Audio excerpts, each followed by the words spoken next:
MBBS in abroad. Apollo MedSkill 6 years of MBBS program will be completed in 35 lakhs only.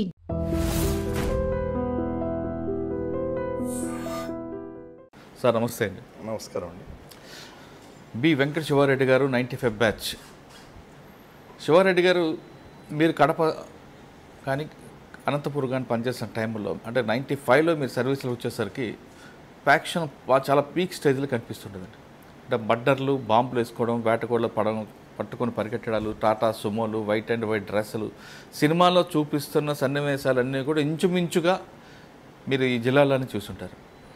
Faction పెరగడానికి కారణం ఏంటి అన్నది పక్కన పెడితే దాన్ని కంట్రోల్ చేయడానికి శివారెడ్డి గారు ఏం చేసేవారు, శివారెడ్డి గారికి మర్చిపోని ఘటన ఏంటి, దాంతోపాటు ట్రెడిషనల్ క్రైమ్ నుంచి బయలుదేరిన మీరు ఇప్పుడు సైబర్ క్రైమ్తో వరకు వచ్చారు. దీంట్లో గతంలో ఎంఓ చేస్తున్న ఎక్యూజులు ఎవరైనా, మా నేరస్తులు ఎవరైనా సరే గతంలో పలానా ఒక నేరం చేశారంటే ఈ వ్యక్తే చేశాడు, లేదంటే ఈ ఊరు వాళ్ళే చేశారనే ముద్ర ఉన్న టైం నుండి ఇప్పుడు రకరకాల వ్యక్తులు, రకరకాల వయసు వాళ్ళు, చదువుకున్న వాళ్ళు అందరూ చేస్తున్నారు. ఈ మార్పు కారణం ఏంటి? నెంబర్ 2. నెంబర్ 3, 95లో పోలీస్ డిపార్ట్మెంట్కి వచ్చేసరికి ప్రజలకి పోలీస్ పట్ల ఒక భయంతో కూడిన గౌరవం కానీ లేదా గౌరవంతో కూడిన భయం ఏదో రెండిట్లో ఏదో ఒకటి ఉండేది. ఇప్పుడు పూర్తిగా దానికి దూరం అవడానికి కారణం ఏంటి? ఈ ప్రశ్నలకు సమాధానం చెప్పే ముందు శివారెడ్డి గారి కుటుంబ నేపథ్యం, శివారెడ్డి గారు ఎందుకు యూనిఫామ్ వేసుకున్నారు, అసలు మీకు రోల్ మోడల్ ఎవరున్నారా, లేదు అన్ఎక్స్పెక్టెడ్గా? మాది స్వస్థలం కర్నూలు జిల్లా అవుకు మండలం రామాపురం అండి. మా తండ్రి గారు వ్యవసాయదారుడు. నేను చదువుకునే రోజుల్లో మా సొంత గ్రామం రామాపురం కూడా హెవీ ఫ్యాక్షన్ రిడన్ గ్రామం. ఆ తర్వాత నేను ఇంటర్మీడియట్ డిగ్రీ తాడిపత్రిలో చదువుకున్నాను. ఆ తర్వాత బిఎల్ శ్రీకృష్ణదేవరాయ యూనివర్సిటీలో చదువుకున్నాను. తర్వాత సార్ మీరు చదువుకున్న టైంలో అవుకు, రామాపురం ఈ ప్రాంతం అంతా ఫ్యాక్షన్ అని చెప్తున్నారు, ఉంది, రికార్డు ఉండేది. మీకు బాగా మర్చిపోయిన సంఘటన చూసారు అక్కడ? నేను చూడలేదు కానీ మా తండ్రి గారు చెప్పగా విన్నాను. ఎందుకంటే మాది అవుకు మండలం, మా గ్రామానికి అవుకు జస్ట్ 10 కిలోమీటర్స్ దూరం. ఓకే. అప్పుడు చెల్లా రామకృష్ణారెడ్డి గారు, మాజీ ఎమ్మెల్యే గారు అవుకు, వారి తండ్రి చిన్నపురెడ్డి గారు, ఆ తర్వాత అటుపక్క అదే మండలంలో బిజ్జం సత్యనారాయణ రెడ్డి గారు అని ఫ్యాక్షనిస్ట్, వీళ్ళంతా ఉండేవారు. వాళ్లకు ఫ్యాక్షన్ రైవలరీ బాగా ఉండేది. అప్పుడు చిన్నపురెడ్డి గారు కోయిలకుంట్ల సబ్ జైల్లో ఏదో కేసులో రిమాండ్ నిమిత్తం ఉన్నప్పుడు ఈ సత్యనారాయణ రెడ్డి వర్గం వారు సబ్ జైలు పైనే బాంబులు వేసి చిన్నపురెడ్డి మీద, వారి కుమారుడు చెల్లా రామకృష్ణారెడ్డి మీద దాడి చేయడం జరిగింది. దాంట్లో చిన్నపురెడ్డి గారు కర్నూలు ఆసుపత్రిలో చికిత్స చేయించుకుంటూ చనిపోవడం జరిగింది. అది మా ప్రాంతంలో ఆ కాలంలో జరిగినటువంటి సెన్సేషనల్ మర్డర్. దాని తర్వాత చాలా గ్రామాల్లో ఈ ఫ్యాక్షన్ సంస్కృతి కొనసాగింది. మీ గ్రామంలో మీరు చదువుకున్న రోజుల్లో బాంబుల మోత అనేది మీకు కామనా? మా గ్రామంలో కూడా హత్యలు జరిగాయి. మా బంధువులు రెండు వైపులా ఉండి ఫ్యాక్షన్ చేసుకున్నారు. ఆ టైంలో నేను చదువుకుంటున్నప్పుడు ఇదే గ్రామంలో ఉంటే నేను కూడా ఈ కేసుల వల్ల నా కెరీర్ దెబ్బతింటుంది అనుకుంటున్నటువంటి సమయంలోనే ఈ ఎస్ఐ సెలక్షన్స్ రావడం. మొదట నేను స్కూల్ అసిస్టెంట్గా పనిచేశాను పక్కనే కొలిమిగుండ్ల మండలంలో. ఆ తర్వాత అదే సమయంలో ఈ ఎస్ఐ ఇంటర్వ్యూ కూడా చేయడం జరిగింది. ఎస్ఐ సెలక్షన్స్లో నేను రాయలసీమలో 3rd ర్యాంకర్ కావడం, వెంటనే టీచర్ ఉద్యోగానికి రాజీనామా చేసి ఎస్ఐగా జాయిన్ కావడం జరిగింది. ఓకే.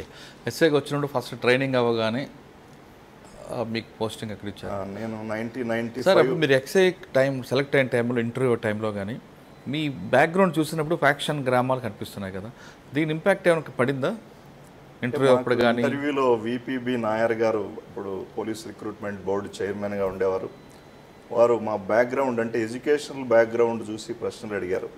నేను లా చేశాను, ఆ లా పైన కొన్ని ప్రశ్నలు అడగడం జరిగింది. దాంట్లో నేను సంతృప్తికరంగా సమాధానాలు ఇవ్వడం జరిగింది. తర్వాత 95 అప్ప హైదరాబాద్ ఫస్ట్ బ్యాచ్ ట్రైనింగ్ మాది. దాంట్లో నేను మా బ్యాచ్లో టాపర్గా నిలవడం జరిగింది 1995. అంటే గ్రామం గురించి మాత్రం అడగలేదు? గ్రామం గురించి అడగలేదు, ఓన్లీ ఎడ్యుకేషనల్ బ్యాక్గ్రౌండ్ గురించి అడిగారు. అచ్చా, ఓకే. తర్వాత అండి ఫస్ట్ పోస్టింగ్ ఎక్కడ? తర్వాత అనంతపూర్ జిల్లాలో నేను ఫస్ట్ పోలీస్ స్టేషన్ ముదిగుబ్బ, ఆ తర్వాత కదిరి, తర్వాత పెద్దపప్పూర్ నియర్ తాడిపత్రి, తర్వాత కళ్యాణదుర్గం, రాయదుర్గం ఇలా పోలీస్ స్టేషన్స్లో పనిచేశాను. సరే, ముదుగుబ్బ, కదిరి ఇవన్నీ కూడా కరువు ప్రాంతాలు కనిపిస్తుంటాయి. అవును. అక్కడ వర్షాధారం మీద ఆధారపడే జీవితాలు ఉంటాయి. అక్కడ నుంచి వలసలు కూడా ఎక్కువగా వెళ్ళేవారండి. అక్కడ హ్యూమన్ ట్రాఫికింగ్ అవ్వచ్చు, పింప్స్ కానీ వీళ్ళందరూ కూడా ఎక్కువ కనిపిస్తుంటారు కదిరి, ముదుగుబ్బ ప్రాంతాల్లో. కదిరి పర్టికులర్గా తీసుకుంటే కదిరి నుంచి బాంబే అటువైపు అమ్మాయిలని గల్ఫ్ కంట్రీలకని తీసుకెళ్తూ అమ్మేవారు కేసులు ఎక్కువ కనిపిస్తుంటాయి. అవి మీరు ఎలా కంట్రోల్ చేశారు? ఇప్పుడు నేను మొదట ముదిగుబ్బ పోలీస్ స్టేషన్లో పనిచేసేటప్పుడు ఈ నక్సల్ గ్రూపులు కూడా విపరీతంగా ఉండేవి. సూడో నక్సలిజం గ్రూప్స్ ఉండేవి. ఒకవైపు ఫ్యాక్షన్ కొన్ని గ్రామాల్లో ఉండేది. అక్కడ ఇందుకూరు శ్రీనివాసరెడ్డి, ప్రకాష్ రెడ్డి అని ఇద్దరు వ్యక్తులు, అక్కడ పరిటాల రవి వర్గం వాళ్ళతో సంబంధించి ఫ్యాక్షన్ ఉండేది. తర్వాత చాలా ఫ్యాక్షన్ కేసులు మేము దర్యాప్తు చేయడం జరిగింది. కంట్రోల్ బాగా చేసాం. ఆ కాలంలో ఈ నాటు బాంబులు ఇలాంటివి రికవరీ చేయడం జరిగింది.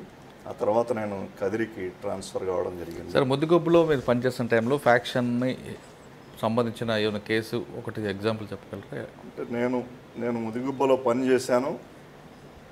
నేను అక్కడి నుంచి ఇమ్మీడియట్గా ట్రాన్స్ఫర్ అయినటువంటి జస్ట్ 2-3 డేస్లోనే ఒక ఇందుకూరు ప్రకాష్ రెడ్డి అనే వ్యక్తిని మర్డర్ చేయడం జరిగింది.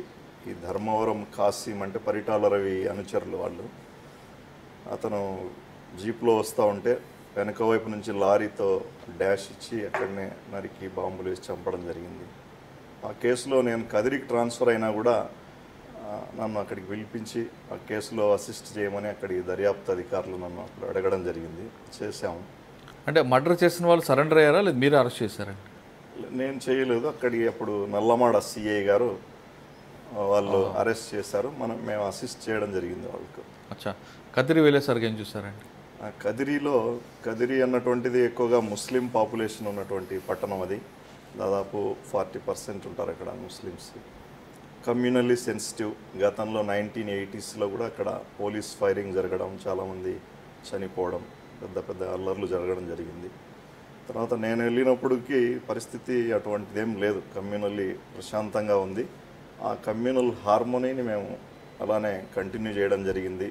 ఇరు వర్గాలతో కూడా వినాయక చవితి ఆ నిమజ్జనం ఆ టైం వచ్చినప్పుడు కొంత టెన్స్ ఉంటుంది. ఇరు వర్గాలను సమావేశపరచడం, పీస్ కమిటీ మీటింగులు పెట్టడం, అవన్నీ చేస్తూ నేను అక్కడ పనిచేసినటువంటి దాదాపు 4 సంవత్సరాల కాలం ఎస్ఐగా ప్రశాంతంగానే నడిపించారు. అంటే మీరు కమ్యూనల్ చేయడానికి కంటిన్యూ చేశారు, కంట్రోల్ చేశారని చెప్తున్నారు. కానీ హ్యూమన్ ట్రాఫికింగ్ విషయంలో ఏం చేశారు? హ్యూమన్ ట్రాఫికింగ్ విషయంలో కొన్ని స్వచ్ఛంద సంస్థలు ఉండేవి కదిరిలో. రెడ్స్ అని అట్లా ఎన్జిఓ ఆర్గనైజేషన్స్, వాళ్ళ సహకారంతో మేము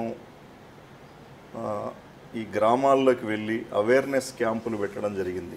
ఇటువంటి హ్యూమన్ ట్రాఫికింగ్ను మిమ్మల్ని అమాయకులైన మహిళలను ఎవరైనా వలలో వేస్తారు, దూర ప్రాంతాలకు తరలిస్తారు, వ్యభిచార వృత్తిలో దింపే అవకాశం ఉంది. కాబట్టి మీరు అలాంటి వాటికి మోసపోకూడదని చైతన్య కార్యక్రమాలు నిర్వహించడం జరిగింది ఆ సంస్థలతో కలిసి. దాని మేరకు కొంత ఫలితాలు కనపడ్డాయి. దాని తర్వాత కొంతకాలానికి ఎస్పీ గారు, అనంతపూర్ ఎస్పీ గారు అప్పుడు కొన్ని ప్రత్యేక టీములను ఢిల్లీకి, నాగపూర్. ఎవరండి అప్పుడు ఎస్పీ? అప్పుడు కదిరి ఎస్పీ గారు Anantapur SP KV Mohan Rao sir ఉండేవారు. ఓకే. ప్రత్యేక బృందాలను పంపి అక్కడి నుంచి కొంతమంది మహిళలను రెస్క్యూ చేయడం కూడా జరిగింది.